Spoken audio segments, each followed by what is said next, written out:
معصوم کا جملہ ہے. یہ دل اور یہ ہمت صرف سید سجاد کی تھی کہ اپنی دعا میں جب اسے مخاطب کیا تو کہا یا ابل مکارم، اے عزتوں کے باپ. بھائی توجہ رہے، اے عزتوں کے باپ، یعنی دیکھنا یہ ہے کہ باپ، عزتوں کا باپ خدا کو کہنے والا کون ہے؟ کون ہے؟ اس لیے کی ضرورت دعائے سید سجاد کی کسی بھی ہو نہیں سکتی تھی. لیکن جب امام باقر کا زمانہ آیا تو لکھا ہے امت کو زندہ کرو، امت کی دوبارہ تعمیر کرو.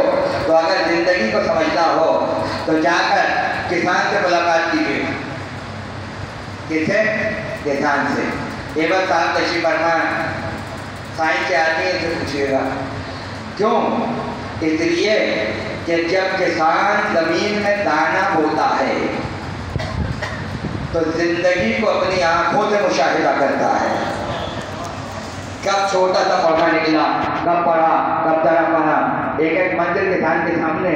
بھائی یہی تو زندگی ہے، اسی کو تو زندگی کہا جاتا ہے. تو یہ کسی کسان سے پوچھئے. اس لیے کہ زندگی ہوتی ہی نہیں ہے جب تک شگاف پیدا نہ ہو. جب تک کسان ہل نہیں چلاتا اس وقت تک دانہ پڑ نہیں سکتا. دانہ زمین کے اوپر نہیں پھینکا جاتا بلکہ چیر کے زمین کے اندر ڈالا جاتا ہے. بھائی توجہ رہے، اب اگر کوئی امت کو زندہ کر رہا ہو تو پھر ضروری ہے کہ پہلے آبیاری کی جائے اور کاشتکاری کی جائے، اس کے بعد زندگی کے آثار پیدا ہو. تو جو زمین کو چھیلنے والا ہو اسی کو باقی کہا جاتا ہے. جو زمین کو چیرنے والا ہو، دیکھیے لمبائی میں چیرنا، کسی شے کو لمبائی میں اگر آپ چیریں اسے کہتے ہیں بقر. کیا کہتے ہیں؟ بقر.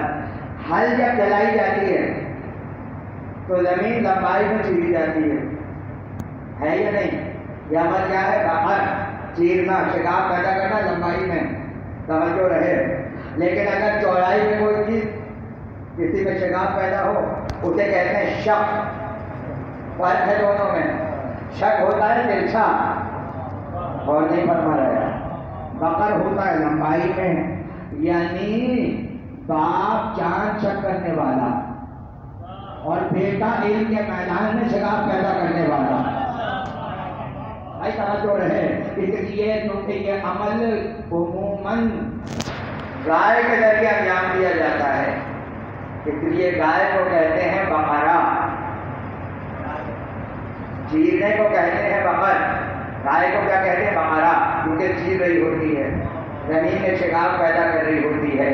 تو جو انسان یہ عمل انجام دے اسے باقر کہا جاتا ہے.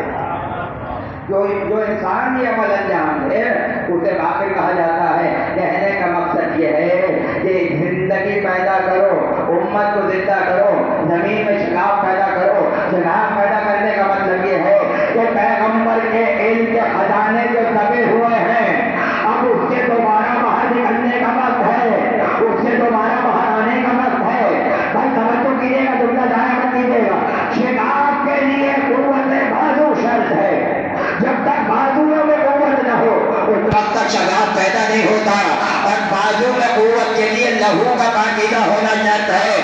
جتنا لہو پاکیزہ اتنے بہادر اور بازو، اور جتنے بازو قوی اتنا گہرا شگاف. اب اس سے بہتر لہو کہاں سے آتا؟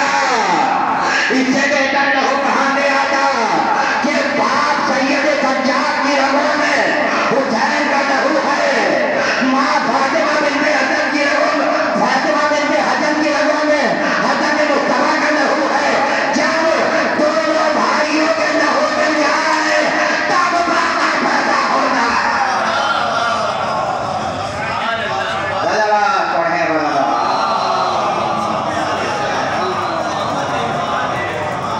جب دونوں لہو نجیب الطرفین ہوں تو قوت بازو ہوتی ہے. پھر علم میں چراغ پیدا ہوتا ہے. تشریف فرما. میں نے کبھی کلام کلام کی آیت نہیں پڑھی لیکن ایک جملہ سن لیجیے. تشریف فرما ہے آنے والے نے سوال کیا اور آپ حضرت رسول یہ بتائیے مومن پر اللہ کا حق کیا ہے؟ مومن پر اللہ کا حق کیا ہے؟